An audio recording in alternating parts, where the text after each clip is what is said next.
India आप तक समाचार, कड़वा लेकिन सच। रतनलाल सी बाफना ज्वेलर्स, जहां विश्वास ही परंपरा है। नमस्कार, मैं हूं आनंद शर्मा और आप देख रहे हैं इंडिया आप तक समाचार। बुधवार को लगभग 4:45 बजे जलगांव जिले के परधाड़े रेलवे स्टेशन के करीब एक हादसा हुआ और यह हादसा जो था इतना गंभीर था कि 13 लोगों की ट्रेन से कटकर मौत हो गई। यह हादसा आखिर कैसे हुआ? सभी लोग ये सोच रहे थे कि ट्रेन में आग लग गई, लोग कूद गए और मर गए। ऐसा कुछ भी नहीं था। दरअसल एक बोगी में जब पुष्पक एक्सप्रेस जो है वो काफी तेज चलती है ट्रेन, वो एक्सप्रेस ट्रेन है, जलगांव में वो रुकती भी नहीं है। तो अब आप समझ लीजिए कि उसकी स्पीड कितनी होगी। उसका जब ब्रेक लगता है तो कहीं ना कहीं चिंगारी निकलती है, धुआं निकलता है। और ये धुआं निकलते हुए जब यात्रियों ने देखा तो यात्री आपस में चर्चा करने लगे। बताया जाता है कि एक चाय वाला उस दौरान वहां आया और लोगों ने उस चाय वाले से ये पूछा कि भाई क्या हुआ है आखिरकार, और चाय वाले ने सिर्फ इतना बोला कि आगे आग लग गई है ट्रेन में। बस यहीं से हुई उस हादसे की शुरुआत। लोगों ने चेन पुलिंग कर दी। चेन पुलिंग करने के बाद गाड़ी रुक गई। गाड़ी जो रुकी थी वो मोड़ के पास में रुकी थी। लोग पुष्पक एक्सप्रेस से उतरे और पटरियों पर बैठ गए, इधर उधर घूमने लगे, एक दूसरे से जानकारियां शेयर करने लगे, बातचीत करने लगे।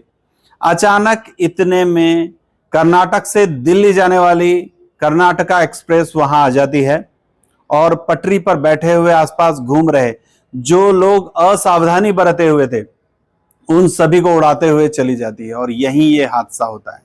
बहुत ही दर्दनाक हादसा हुआ। कई लोग नेपाल के, उत्तर प्रदेश के बहुत सारे जगहों के थे जो इसमें घायल भी हुए हैं और जिनकी मौत भी हुई है। रात भर डॉक्टर्स जो थे वो मतलब पोस्टमार्टम करते रहे। मंत्री गिरीश महाजन को जैसे ही खबर मिली तुरंत वो भी वहां पे मौके पर पहुंचे, अपने हाथ में कमान ली और सारी चीजों को व्यवस्थित संभाला। डॉक्टर्स, कलेक्टर, एसपी, बड़े अधिकारी, रेलवे के अधिकारी, सभी लोग इस जगह पर पहुंचे और परिस्थिति को संभाला गया। कई लोगों की अभी भी हालत खराब है और ये जो हादसा हुआ है, ये हादसा सन 2001 में बोधगढ़ में जब गीतांजलि एक्सप्रेस का एक हादसा हुआ था उसकी याद दिलाता है। गीतांजलि एक्सप्रेस में भी इसी तरीके से पटरी पर लोगों को उड़ा दिया था, जहां पर 15 लोगों की मौत हुई थी।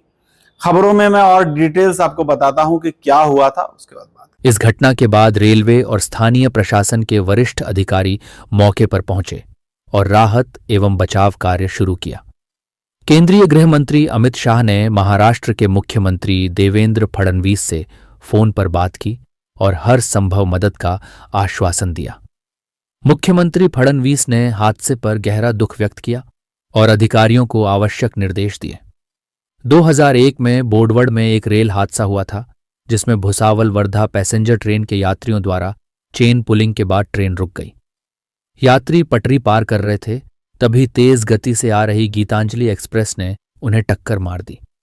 इस दुर्घटना में 15 यात्रियों की जान चली गई थी। यह हादसा ट्रेन सुरक्षा और आपातकालीन प्रबंधन की खामियों की ओर संकेत करता है। यह हादसा 2001 में महाराष्ट्र के बोडगढ़ में हुए गीतांजलि एक्सप्रेस दुर्घटना की याद दिलाता है, जहां भीषण ट्रेन हादसा हुआ था। इस तरह की घटनाएं रेलवे सुरक्षा और आपातकालीन प्रबंधन की समीक्षा की आवश्यकता पर बल देती हैं ताकि भविष्य में ऐसे हादसों को रोका जा सके।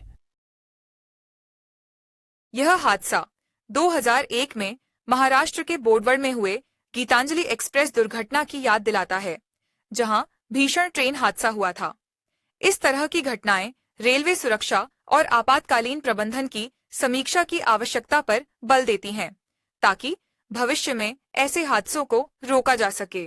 आप भी भविष्य में जब भी ट्रेन में सफर करते हैं सावधानी रखिए, अफवाहों पर ध्यान मत दीजिए, सुरक्षित रहिए। सुरेश कलेक्शन्स अँड क्रिएशन 80 फुटी कांगळदा रिंग रोड, राधाकृष्ण नगर चौक, छत्रपती शिवाजी नगर, जळगाव। सौंदर्य विश्वाची 73 वर्षांची परंपरा। Suresh collections and creation, Jalgaon.